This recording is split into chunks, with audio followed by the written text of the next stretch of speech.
दोनों ही पार्टियों की ओर से एक दूसरे को वक्त दिया गया है नवंबर दिसंबर तक का। सवाल बड़ा ये उठता है कि क्या इस वक्त में दोनों के बीच जो गहरी होती हुई खाई है वो पड़ जाएगी या फिर दरार और ज्यादा बढ़ जाएगी और उसके बाद 17 साल पुराना ये गठबंधन टूट जाएगा। मनीष हमारे साथ लगातार बने हुए। मनीष, बड़ा सवाल यही उठता है, कोई भी एक कदम किसी भी पार्टी की ओर से ऐसा नहीं उठाया जा रहा है जिससे ये माना जाए कि खाई भर सकती है। और नरेंद्र मोदी चूंकि मजबूरी हो चुके हैं बीजेपी की, और अगर उस चेहरे को आगे किया जाता है तो 17 साल पुराना ये गठबंधन टूटना लगभग तय है।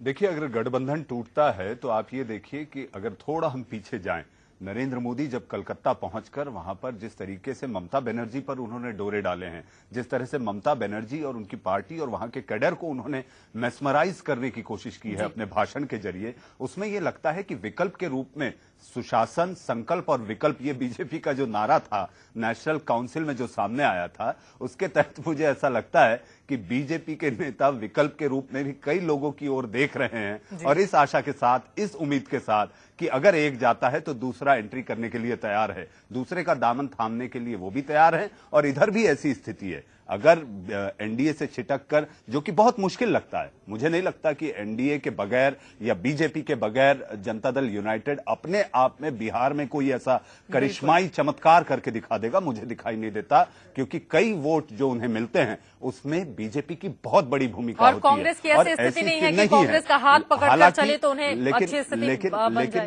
फिर भी मुझे ऐसा लगता है कि राजनीतिक, मैं हमेशा कहता हूं, राजनीति एक असीम संभावनाओं का खेल है। यहां नेताओं के बोल वक्त के साथ बदल जाते हैं, वो बातें भूल जाते हैं और फिर इस तरह से एका हो सकता है, क्योंकि इसमें दोनों अध्यक्ष शांत बैठे हैं, इनके प्रवक्ता बोल रहे हैं, इसमें अध्यक्ष शरद यादव शांत हैं, इसमें राजनाथ सिंह शांत हैं, लेकिन पार्टी की तरफ से चूंकि एक कार्यकर्ताओं में एक उत्साह, निराशा न पैदा हो नीतीश के बयान के बाद कि एक ऐसे नाम को लेकर जो कार्यकर्ताओं की आवाज उठ रही है बीजेपी में कि अगला अगर नेता कौन, नरेंद्र मोदी की लोकप्रियता, उनका बोलने का अंदाज, उनकी शब्द शैली, उनके अल्फाज, ये सारी बातों को देख, जो उनकी बॉडी लैंग्वेज है, उसको जो लोकप्रियता मिल रही है सारे देश में, उसमें निराशा पैदा ना हो, इसलिए बीजेपी को कल अपमान बोध का एहसास हुआ और उसके बाद दुर्भाग्यपूर्ण बताते हुए नीतीश और खासकर जेडीयू को यह एहसास करा दिया कि अब आपकी नहीं चलने वाली। बिल्कुल नहीं चलने वाली है। आगे क्या कुछ होता है यही देखना बेहद दिलचस्प रहेगा। और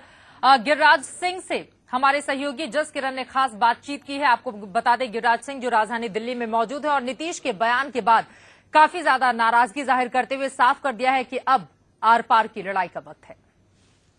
Certainly ticked off senior BJP leaders in Bihar and we are joined by one of the leaders, Giriraj Singh. Sir, ये बताएं, नीतीश कुमार की सरकार में आप मंत्री हैं, आप बीजेपी के वरिष्ठ नेता हैं बिहार में, आपका क्या मानना है जो नीतीश कुमार ने मोदी के खिलाफ जो कल बयान दिया था?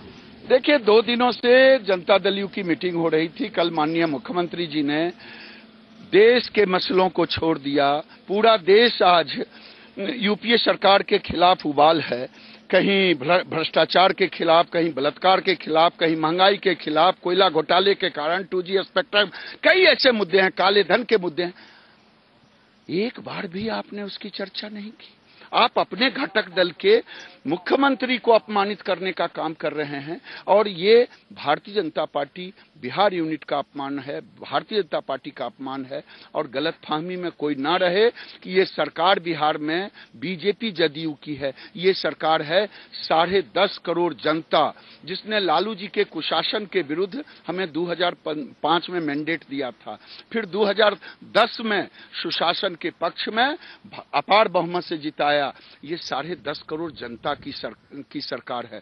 जो इस विश्वासघात को तोड़ने का कोशिश करेगा उसे इसका खामियाजा भुगतना पड़ेगा। ये बताया कि इस बात को लेकर आप बीजेपी प्रेसिडेंट से मिलने जा रहे हैं, आपकी क्या मांग रहेगी उनसे? देखिए, सीधा मांग है कि ये गठबंधन धर्म के विरुद्ध उनका आचरण है, आप इस पर फैसला लें, नहीं तो हम रास्ता अलग करें। आप क्या चाहते हैं कि क्या फैसला लिया जाए बीजेपी? अब ये तो राष्ट्रीय नेतृत्व तय करेंगे, लेकिन हद से पार कर गया, पानी सर से ऊपर। आपके हिसाब से बीजेपी और जेडीयू का भविष्य रिलेशनशिप अभी क्या रहेगा बिहार में? अगर इस तरह से चलेगा तो सरकार में रहना न रहना बराबर है।